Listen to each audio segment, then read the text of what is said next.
সাম্প্রতিক আর্যিকর কাণ্ডে জড়িত প্রকৃত দোষীদের কঠোর শাস্তির দাবিতে এবং নারকীয় ঘটনায় মৃতা চিকিৎসকের আত্মার শান্তি কামনা করে ন্যায় বিচারের দাবি তুললেন নবদ্বীপ স্টেট জেনারেল হাসপাতালের নার্স সহ সর্বস্তরের স্বাস্থ্যকর্মীরা।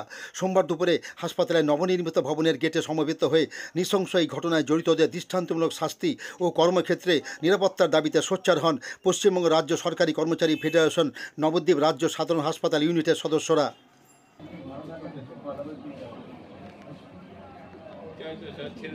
আজকে নবদ্বীপ স্টেট জেনারেল হসপিটালের পক্ষ থেকে নবদ্বীপের স্টেট জেনারেল হসপিটালের সমস্ত সরকারি কর্মীবৃন্দ এবং নবদ্বীপের হসপিটাল স্টাফ নার্স থেকে শুরু করে মেডিকেল অফিসার থেকে শুরু করে সমস্ত সরকারি কর্মচারীরা সবাই একত্রীভূত হয়েছি আরজি করে কিছুদিন আগে ঘটে গেছে যে নারকীয় ঘটনা তার প্রতিবাদ করার জন্য।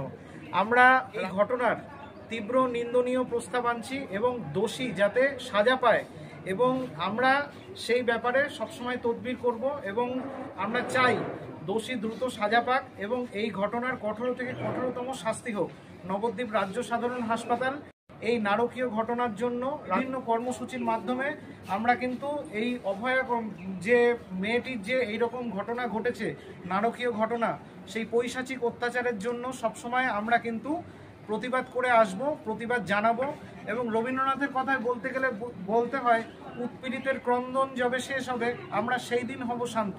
আমরা এই উৎপীড়িত নিপীড়িত এবং এই যে মেয়েটি যেভাবে ঘটনা ঘটেছে নারী সুরক্ষার জন্য আমরা সবসময় একত্রীভূত ছিলাম, আছি, থাকবো। রবীন্দ্রনাথের কথা বলে শেষ করছি, নারীরে আপন ভাগ্য পরিবারে জয়, হে বিধাতা কেন নাহি দিবে সমান অধিকার।